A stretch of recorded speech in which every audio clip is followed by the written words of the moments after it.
Have you ever noticed how some people can't even sit quietly in a room without grabbing their phone, turning on music, or scrolling through social media? It's almost like silence itself is screaming at them. Here's the thing. Most people think being alone is a problem. But what if the real issue isn't solitude? It's the fear of meeting who they truly are when no one else is around. That's where the psychology of loneliness gets deep, and honestly a little uncomfortable. See, we've been wired to believe that constant connection equals happiness. Find your tribe, never eat alone, stay social. We hear it everywhere. But psychology tells a different story. Some of the most emotionally intelligent, peaceful, and self-aware individuals have mastered the art of solitude. They've broken free from the emotional dependence that keeps most people stuck in cycles of anxious attachment, overthinking, and the endless need for validation. So, if you've ever asked yourself, why can't I be alone without feeling empty? This video might just be your wake-up call. Because understanding the fear of solitude isn't just about mental health.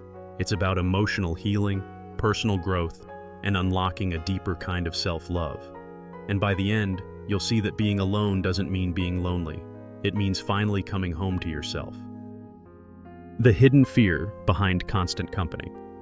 Most people think they love being around others because they're social or extroverted. But in reality, many are just running from the uncomfortable silence of their own mind. The psychology of loneliness teaches us that the fear of being alone isn't really about solitude. It's about what might surface when the noise fades. That creeping sense of emptiness, the overthinking, the anxious attachment patterns, they all reveal something deeper, a lack of emotional safety within oneself.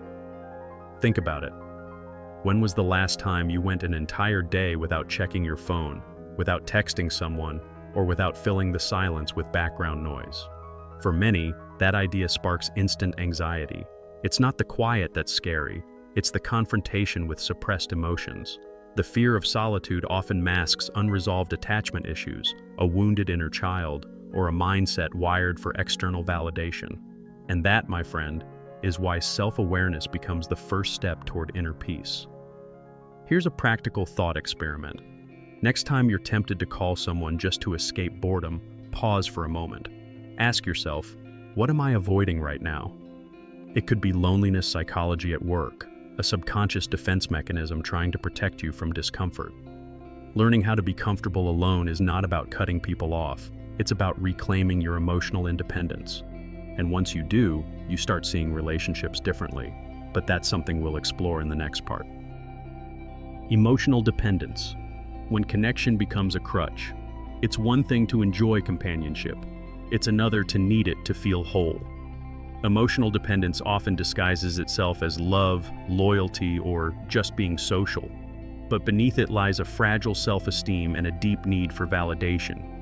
People trapped in this cycle rely on others to regulate their emotions. They feel anxious when alone and secure only when surrounded.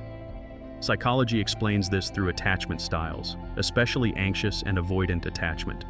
It's not that they can't be alone, it's that being alone threatens their sense of identity. Imagine someone who constantly jumps from relationship to relationship, never taking time to breathe, reflect, or heal.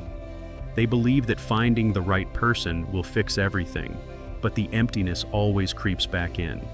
That's because no partner, no friendship, and no amount of attention can replace self-love. Emotional dependence creates a pattern of codependency, where one sense of worth hinges on another's approval. And this cycle can quietly drain both mental health and personal growth. Breaking free from this pattern doesn't mean becoming cold or distant. It's about self-discovery and building a mindset shift. I choose connection, but I don't need it to feel complete. Start small. Spend an evening with yourself, journal your thoughts, or take a solo walk without music. Notice how your mind reacts. The discomfort is part of the healing journey, a raw self-help moment that reveals who you truly are beneath the noise. And as we'll see next, learning to be alone can actually strengthen, not weaken, your relationships. Solitude as a mirror. Discovering the real you. Here's where things get interesting. Solitude isn't your enemy, it's your mirror. When someone finally sits in silence long enough, they start to see parts of themselves they've been running from. In that space, the psychology of loneliness turns into the psychology of self-discovery. You begin noticing the beliefs, habits, and emotional triggers that shape your daily life. It's not always pretty. Sometimes it feels like unpacking years of mental clutter, but it's the foundation of self-awareness and emotional intelligence. Think of solitude as mental strength training. The same way lifting weights builds muscle, spending time alone builds inner peace and resilience. It helps you observe your own thoughts instead of being consumed by them, which is a game changer for anxiety and overthinking. Many spiritual growth practices, from mindfulness to journaling, are really just ways to be comfortable in your own company. Even taking a quiet walk without distractions can become a powerful act of emotional healing. Some of the world's greatest thinkers, from Nietzsche to Virginia Woolf, credited their creativity to solitude. They weren't escaping people, they were returning to themselves. In that stillness, clarity blooms. You start to understand what drives you, what scares you, and what you truly want out of life. And the more you embrace solitude, the less you chase validation. But here's the twist. Learning to be alone changes not just you, but how you connect with others. That's where we're heading next. How being alone improves your relationships. It sounds paradoxical, doesn't it? That being alone could actually make you better at love, friendship, and human connection. But that's exactly what happens when you stop fearing solitude. You no longer approach relationships from a place of neediness or anxiety. Instead, you bring emotional balance, clarity, and empathy to the table. When someone understands their own emotions, they naturally develop higher emotional intelligence, and that transforms how they relate to others. Here's a truth many overlook. When people can't be alone, they often project their unmet needs onto others.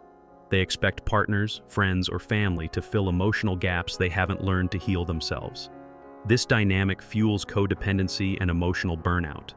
But when you learn to sit with your own thoughts, practice self-reflection, and cultivate self-love, you stop expecting others to fix you. You start valuing relationships for what they add, not what they complete. That's real personal development. Try this in practice. Instead of texting someone every time you feel lonely, write a short reflection about what you're feeling. Identify patterns. Are you seeking comfort, validation, or distraction? Over time, this builds a healthier mindset and boosts self-awareness. You'll notice your relationships becoming more genuine and less draining. And here's the kicker. The same solitude that once scared you begins to feel like freedom. But there's one more layer to this transformation that most people miss. Turning solitude into strength, the path to inner peace. Once someone stops running from being alone, solitude transforms from something heavy into something sacred.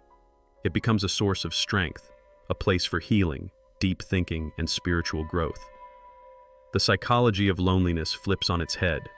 What once felt like emptiness now feels like space, a quiet room where ideas, clarity, and self-understanding come to life. This is where self-improvement becomes effortless, because every moment alone becomes a lesson in emotional awareness and inner peace. People who reach this stage often describe a strange calm, a sense that nothing external can truly shake them anymore. That's not arrogance, that's emotional mastery. They've done the inner child healing, faced their fears, and learned to embrace solitude instead of escaping it.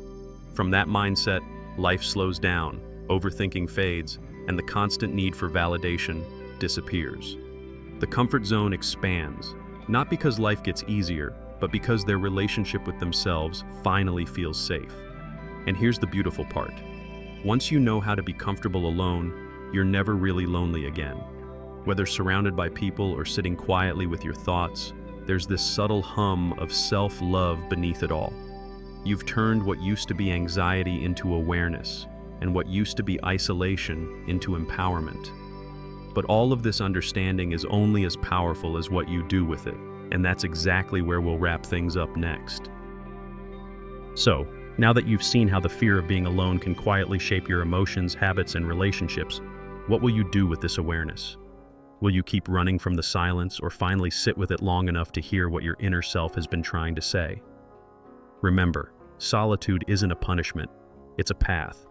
It's where personal growth, emotional healing, and real self-love begin. And if you let it, it will completely reshape your mindset and the way you experience human connection.